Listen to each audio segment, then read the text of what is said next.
Selon vous, y a-t-il quelqu'un sur la terre qui a le pouvoir de pardonner les péchés? Oui, oui, c'est sûr. Oui.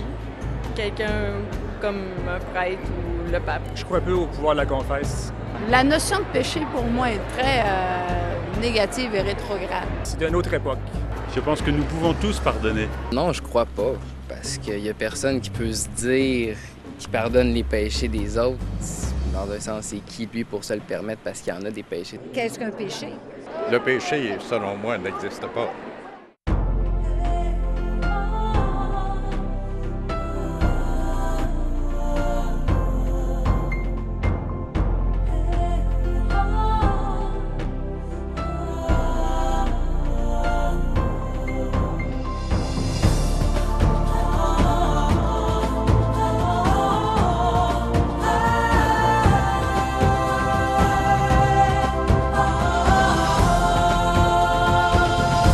Mesdames, Messieurs, bonjour et bienvenue à l'heure de la bonne nouvelle. Aujourd'hui, dans le cadre de la série Découvrons-le, nous allons découvrir le seul qui peut pardonner les péchés. Bien sûr, c'est une notion, la notion de péché, même aujourd'hui, et François, si on se fie un petit peu à ce qu'on vient d'entendre au Vox Pop, même cette notion de péché est remise en question. Ouais. Il y a peu de gens qui y croient encore, donc le pardon des péchés, ça va de soi. C'est ça, les deux éléments sont évacués, là. Oui. La notion du péché, déjà en partant, c'est vrai que c'est passé date, bien que personne ne le dit, mais la notion, je ne dis pas qu'elle est passée date, mais dans l'esprit des gens, c'est terminé. Et la confession, bien, c'est encore pire. Je ne sais pas si on avait un sondage et puis on pouvait faire ça d'une façon systématique, combien de gens vont encore à la confesse? La plupart répondent, bien, moi, je me confesse simplement comme ça à Dieu, c'est bien correct. Et en quelque part, ça rejoint en fait ce que la Bible dit. Le problème, c'est qu'on a évacué ça, mais on n'est pas revenu à ce que la Bible enseigne. Et moi, j'encourage les gens à lire la Bible, la parole de Dieu. C'est en elle qu'on trouve la vérité. Et selon cette Bible, eh bien, il y a seulement un message de pardon qui peut être lancé, mais les hommes n'ont pas sur la terre le pouvoir de pardonner les péchés. Non, absolument pas. Et d'ailleurs, ça va être le sujet de la chronique La Bible répond, qu'on va entendre dans un petit instant. Et François va répondre à cette question, justement, qui sur la terre a le pouvoir de pardonner les péchés? Et j'aimerais aussi vous inviter à demeurer avec nous, puisque nous allons avoir le témoignage de Joanne Marcotte, son témoignage de conversion, comment elle a pu savoir un jour que, justement, tous ses péchés étaient définitivement pardonnés. Alors, c'est le sujet de notre émission aujourd'hui, de l'heure de la bonne nouvelle.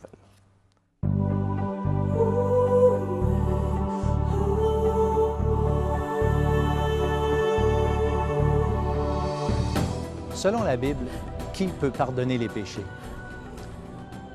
On peut dire qu'il y a presque autant de réponses que de personnes sur la Terre. Différentes philosophies et différents moyens nous sont proposés à droite, à gauche. Chacune des religions qui existent autour de nous ont la réponse à cet égard. Mais la question que nous devons nous poser, que dit la Bible à ce sujet? C'est intéressant, on voit une histoire dans le Nouveau Testament que le Seigneur Jésus a vécu. Il lui a été présenté un paralytique, un homme donc qui était paralysé, et puis il a dit à cet homme que ses péchés étaient pardonnés.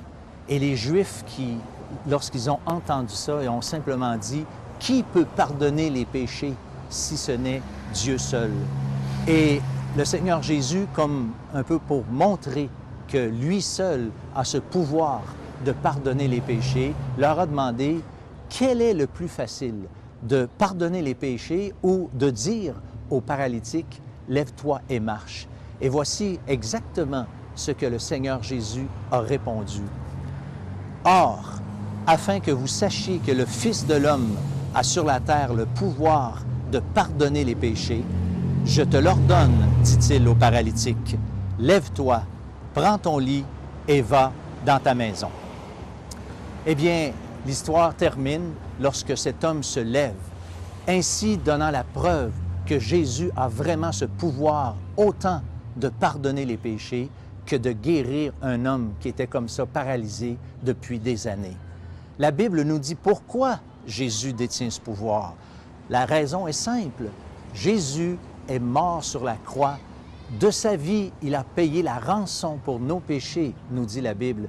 Et sur cette base, Dieu peut nous pardonner si nous mettons notre foi dans le Christ en croix, qui meurt là pour nos péchés. Oui, chers amis, ne cherchez plus qui peut pardonner les péchés. Une seule réponse à cette question est la bonne. Jésus, le Christ, peut le faire.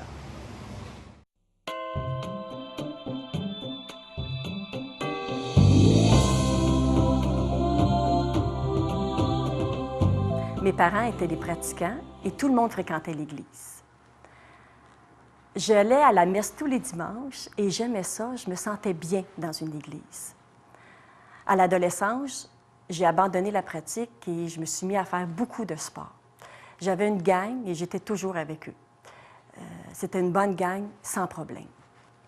Rendu à l'âge adulte, j'ai fait le point sur ma spiritualité et j'en suis arrivée à la conclusion que Dieu existe, mais je ne suis pas revenue à la pratique. Vers 28 ans, je me suis fait un chum qui est devenu mon mari, qui lui était très pratiquant. Alors, je me suis remise à aller à l'Église. À cette même période, ma meilleure amie est devenue chrétienne et à chaque fois qu'on se rencontrait, elle me parlait du salut en Jésus-Christ. Au début, je l'écoutais avec patience, mais à un moment donné, j'en ai eu assez.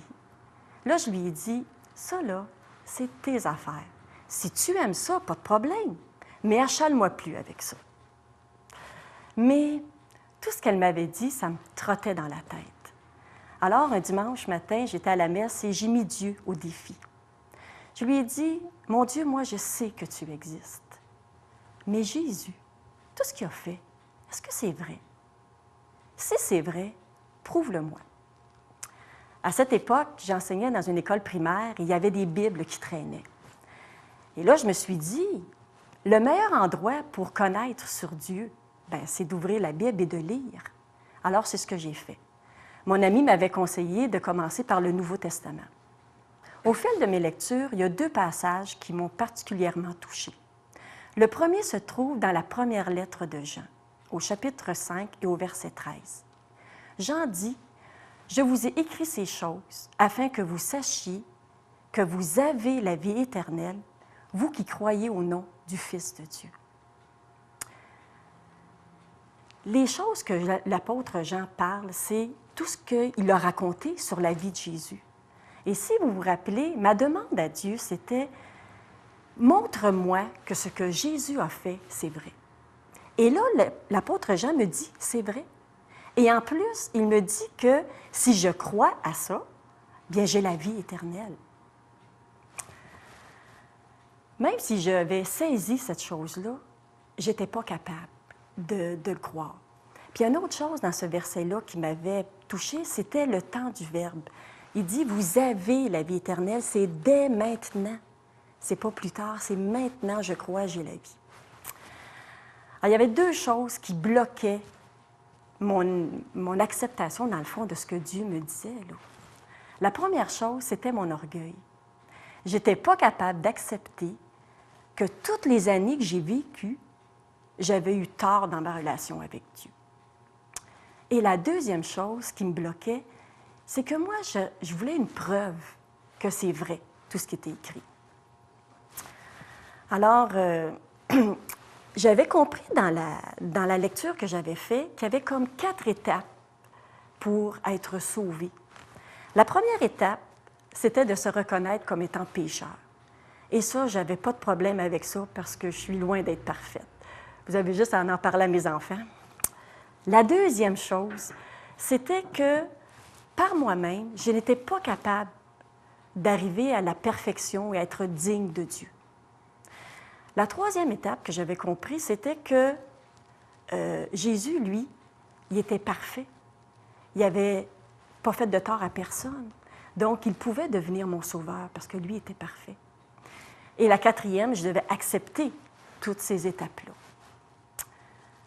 Dans ce temps-là, je faisais beaucoup de jogging, puis j'aurais jamais été capable d'accepter. Je joguais, puis je réfléchissais à ça. Mais je m'attendais à avoir quelque chose de spécial, quelque chose d'extraordinaire qui me prouve que j'étais maintenant reçue de Dieu, peut-être des trompettes qui sonnent, je ne sais pas. Là. Alors, en joguant, je réfléchissais à des passages bibliques et il y en a un qui me revenait. C'est dans l'Apocalypse 3, au verset 20. C'est Jésus qui parle. Puis il dit, « Voici, je me tiens à la porte et je frappe. Si quelqu'un entend ma voix et ouvre la porte, j'entrerai chez lui. Je souperai avec lui et lui avec moi. » Et ça, là, ça me parle de la simplicité du salut en Jésus-Christ. C'est simple, on n'a qu'à dire, oui, Jésus entre et il est là. Alors, c'est en joguant que j'ai accepté Jésus-Christ. J'ai arrêté de jogger, je me suis mis debout sur la rue, sur le trottoir, et là, j'ai fermé les yeux, puis j'ai dit à Dieu, oui, je reconnais que je suis pécheresse, j'ai péché. Je reconnais que je ne peux pas me sauver de moi-même, que j'ai besoin de Jésus, qui est mon sauveur, qui est mort à la croix pour moi. Et qu'en acceptant ce Jésus, j'avais dès maintenant, là, debout sur le trottoir, la vie éternelle en Jésus-Christ. Alors, depuis ce temps-là, ce que je trouve le plus extraordinaire avec ma relation avec Dieu, c'est la paix qu'il me donne. Je sais que si je meurs aujourd'hui, je vais me retrouver avec Dieu pour un bonheur total et éternel. Mais je sais aussi qu'à chaque jour que je passe sur la terre, Dieu est là avec moi. Dans les bons jours, les mauvais jours, les malheurs, il est toujours là. Et ça, là, il n'y a personne qui peut me l'enlever. Et dans le fond, là, c'est ce que je souhaite à toutes les personnes qui écoutent vos émissions de l'heure de la bonne nouvelle. Avoir la paix avec Dieu.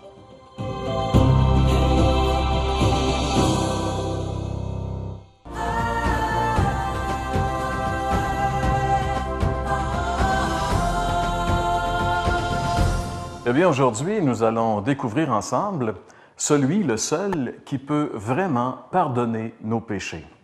Vous savez, la Bible affirme que nous, les êtres humains, qui que nous soyons, nous sommes tous atteints d'une maladie terrible, d'une maladie dégénérative, d'une maladie mortelle, encore pire que le cancer, pire que le sida. Et cette maladie, la Bible l'appelle le péché. Le péché est tellement grave qu'en réalité, il a tué tous les êtres humains depuis le début de l'histoire de l'humanité. C'est ce que la Bible affirme. On peut lire ensemble ce passage dans l'Épître de Paul aux Romains, chapitre 5, le verset 12. « Par un seul homme, le péché est entré dans le monde, et ainsi la mort a atteint tous les hommes, parce que tous ont péché. » La seule explication logique, la seule explication valable pour la mort, c'est le péché. Et la Bible dit non seulement que le péché est à la source, à l'origine de la mort physique de l'homme, mais la Bible dit encore plus que le péché est aussi à la source de la seconde mort, la deuxième mort. Et elle définit cette mort comme étant la séparation éternelle d'avec Dieu, on pourrait dire l'enfer éternel. Mais heureusement pour nous, il y a un remède à cette maladie. Un seul, c'est la foi dans l'œuvre et la personne de notre Seigneur Jésus-Christ. Et pour en être convaincus, nous allons nous inspirer d'un fait, un fait historique qui s'est déroulé durant le ministère terrestre de Jésus. Cette petite histoire qu'on retrouve dans l'Évangile selon Marc au chapitre 2. Le plus grand ministère de Jésus, en réalité, s'est déroulé autour du lac de Galilée et parmi un de ces villages qui s'appelait Capernaum, c'est un peu l'endroit où Jésus a fait le plus de miracles. Et un jour que justement il était dans cette maison, la maison probablement de l'apôtre Pierre, Jésus était là en train d'enseigner les gens et de guérir des malades et une foule immense s'était assemblée autour de lui. Parce que bien sûr, Jésus faisait du bien aux gens. Jésus aimait les gens et les gens accouraient autour de lui pour l'entendre parler, mais aussi pour être secourus dans leurs besoins. Certains étaient malades, ils étaient guéris. D'autres avaient besoin d'être pardonnés, ils étaient pardonnés. D'autres avaient besoin d'entendre la vérité. Ils entendaient la vérité de la bouche de Jésus. C'est une des raisons pour laquelle il y avait tant de gens qui entouraient. La Bible parle continuellement de grandes foules qui entouraient Jésus. Alors ce jour-là, alors que Jésus était en train d'enseigner dans la maison à Capernaum et qu'il y avait une grande foule qui l'entourait, il y a 4 individus qui sont arrivés avec un de leurs amis. Ils avaient un ami qui était paralysé, qui ne pouvait plus marcher. Alors, ils ont pris un brancard et probablement que chacun d'eux a pris un coin du brancard. Et puis, ils ont amené leur ami à Jésus. Ils avaient appris que Jésus était à Capernaum, donc ils ont amené leur ami dans l'espoir de pouvoir le présenter à Jésus pour qu'il soit guéri. Mais lorsqu'ils sont arrivés à la maison où était Jésus, ils se sont vite rendus compte qu'il était impossible pour eux d'entrer dans la maison parce qu'il y avait trop de monde qui était autour. Alors, un d'entre eux a eu une idée géniale. Il a dit, on va monter sur le toit, on va ouvrir le toit et on va descendre notre ami à travers le plafond. Et on sait que les maisons en Orient, à cette époque-là, la plupart des maisons avaient des toits de tuiles ou enfin, c'était très facile de pouvoir percer le toit pour y pénétrer. Donc, c'est ce qu'ils ont fait, ils ont percé le toit. Et alors que Jésus était là en train d'enseigner les gens, en train de parler à tous ces gens qui l'écoutaient, il s'est bien aperçu qu'il y avait du bruit en haut. Et à un moment donné, en levant les regards, ils ont vu cet homme descendre du plafond, ce paralytique qui était en train de descendre, probablement à l'aide de cordes où on avait attaché le brancard. Alors il descendait, et quand Jésus a vu cet homme malade couché sur ce brancard descendre du toit juste devant lui, il a dit quelque chose d'assez étonnant. On peut lire les paroles de Jésus qu'il a dit à ce moment-là dans Marc chapitre 2, verset 5. Lorsqu'il vit quelle foi ces hommes avaient en lui, Jésus dit au paralysé, « Mon enfant, tes péchés te sont pardonnés. » C'est assez intriguant. Pourquoi est-ce que Jésus a dit ces paroles? Il voit ce paralytique descendre et il lui dit, « Tes péchés te sont pardonnés. » Et évidemment, dans l'assistance, parmi les gens qui étaient venus écouter Jésus, il y avait toujours les pharisiens. Il y avait toujours ces gens religieux qui étaient là pour espionner Jésus, pour voir si ce qu'il disait était vraiment exact. En tout cas, toujours en train de vouloir le prendre en défaut.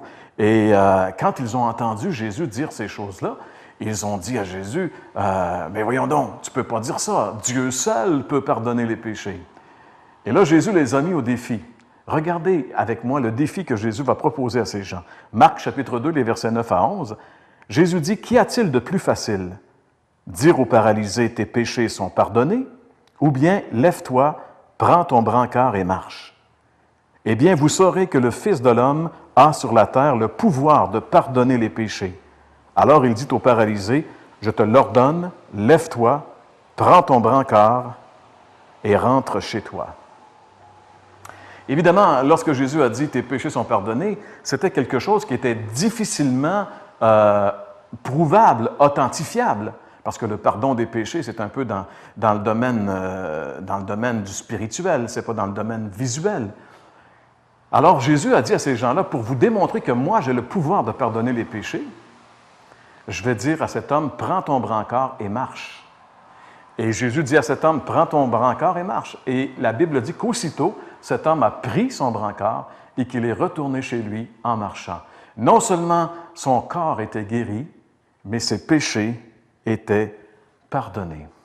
Mais en posant ce geste qui démontrait toute la puissance que Jésus avait sur la maladie, et Jésus a été plus fort que la maladie, plus fort que la mort, plus fort que les éléments. Jésus, c'est Dieu. Il peut pardonner les péchés. Et seul Dieu pouvait remettre cet homme paralysé en santé et le faire marcher. Et il l'a démontré. Alors maintenant, ces gens-là avaient la preuve que Jésus non seulement pouvait pardonner les péchés, mais il pouvait faire marcher les paralytiques. Donc, il était plus puissant qu'un simple homme religieux. Et cet homme est parti avec ses péchés pardonnés. Il a dit, « Mon enfant, tes péchés sont pardonnés. » J'aimerais vous poser la question, c'est une très belle histoire et c'est un fait vécu, c'est un fait authentique qui nous est rapporté dans l'Évangile. Mais cette histoire nous rappelle que Jésus a le pouvoir encore aujourd'hui de pardonner tous nos péchés. Est-ce que vous qui écoutez cette émission ce matin, est-ce que vous avez l'assurance, la certitude que tous vos péchés sont pardonnés? Sinon, j'aimerais vous dire, c'est possible. C'est possible parce que Jésus est encore vivant aujourd'hui. La Bible dit qu'il est le même hier, aujourd'hui et éternellement. Il ne change pas. Il est prêt maintenant à vous pardonner tous vos péchés et à vous donner une vie nouvelle. C'est ça la bonne nouvelle de l'Évangile. Parce que lorsqu'il était sur la croix, il a complètement payé pour la dette de tous ceux qui se confient en lui. Est-ce que vous vous êtes déjà confié en lui pour obtenir le pardon de vos péchés? Mes amis, ne continuez pas votre vie comme elle l'est. Vous êtes atteint de cette maladie qui va finir par vous tuer. Mais non seulement vous tuer pour mettre un terme à votre vie physique, mais pour mettre un terme à votre existence éternelle, pour vous envoyer dans un lieu de tourment terrible. Alors, mes amis, aujourd'hui, pendant que vous entendez cette bonne nouvelle, venez à Jésus. Simplement, dans une simple prière, vous pouvez juste dire, « Seigneur Jésus, je reconnais que je suis pécheur. Je te demande pardon. Je te demande de me pardonner, comme tu l'as fait pour ce paralytique. Et je te demande de me donner une nouvelle vie, comme tu as fait marcher cet homme. Seigneur, fais-moi marcher en nouveauté de vie jusqu'à ce que tu viennes. » C'est ma prière. Faites-le sincèrement et vous allez réaliser que vous avez découvert celui, le seul, qui peut vraiment pardonner les péchés. Le regard troublé dans mon miroir, mon âme est criblée par mes déboires, le murmure de ta voix m'appelle à toi, ton sentier c'est la vérité, pourquoi hésiter?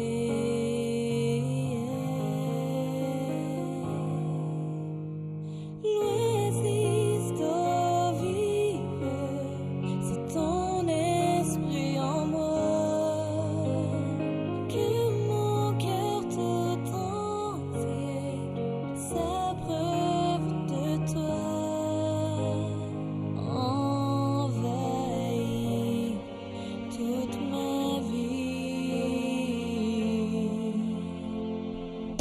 Esclave qui laboure un désert sans fin, je répète nuit et jour le même refrain. Tu me souffles une autre chance, le vent d'une renaissance, arrosé de ta liberté. Comment refuser?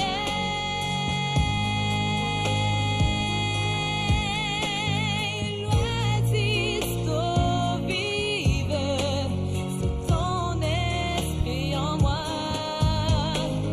que mon cœur tout entier s'abreuve de toi. Ton amour est merveilleux, plein de bonté.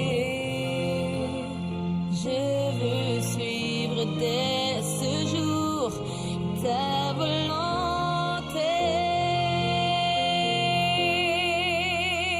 L'oasis d'eau vive, c'est ton esprit en moi, que mon cœur tout entier s'abreuve de toi. L'oasis d'eau vive, c'est ton esprit en moi,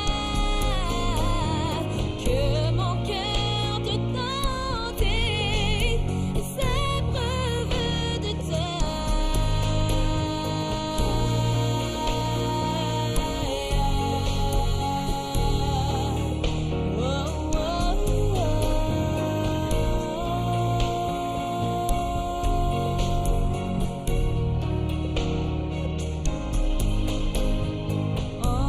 Envahis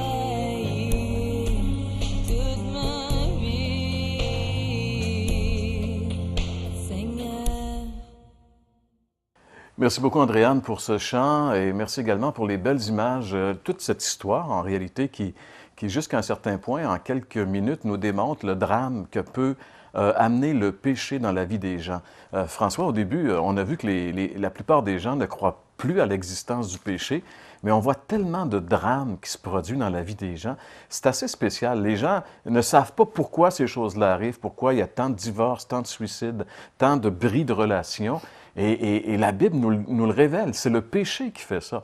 Et c'est quand même spécial qu'on vit les conséquences terribles de ça, puis les gens n'arrivent pas à identifier la cause de cela, alors que la Bible est tellement claire que le péché, c'est pas juste des petites affaires comme on apprenait lorsqu'on était petit, mais le péché, c'est ce mal qui est en chacun de nous et qui fait en sorte que finalement, on ne peut pas avoir des relations harmonieuses avec les gens et qu'on est toujours en train de débâtir, de démolir des choses quand même. Mais c'est parce que c'est ça, en fait, moi j'aime à dire que l'essence du péché, c'est l'indépendance vis-à-vis de Dieu, c'est le refus de Dieu, c'est le refus de se soumettre à la parole de Dieu, de considérer Dieu comme étant celui qui a le droit sur nos vies, comme le créateur de toutes choses, notre créateur.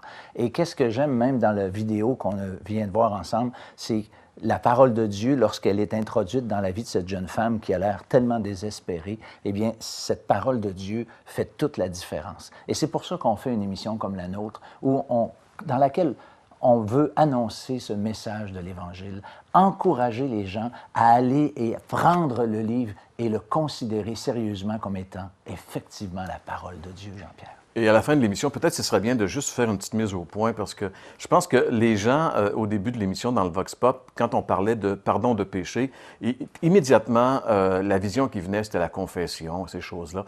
Mais lorsque la Bible parle de ça, ça n'a rien à voir avec ça. C'est pas une affaire religieuse. C'est en fait, c'est notre relation avec Dieu qui a été brisée, comme François le disait. Et puis, ça peut être rétabli. Mais pour que la relation avec Dieu soit rétablie, pour que justement, il y ait de l'harmonie entre moi et Dieu, par la suite, il va pouvoir y avoir de l'harmonie avec les gens autour de moi, mais il faut d'abord que ça soit rétabli.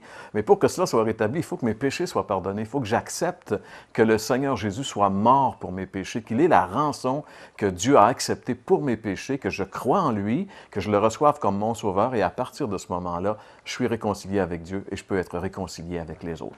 C'est le message essentiel de l'heure de la bonne nouvelle, car c'est le message essentiel de l'Évangile. Et on vous donne rendez-vous la semaine prochaine pour une autre émission de l'heure de la bonne nouvelle. L'heure de la bonne nouvelle tient à remercier le manoir Brickey. Je veux suivre dès ce jour ta volonté.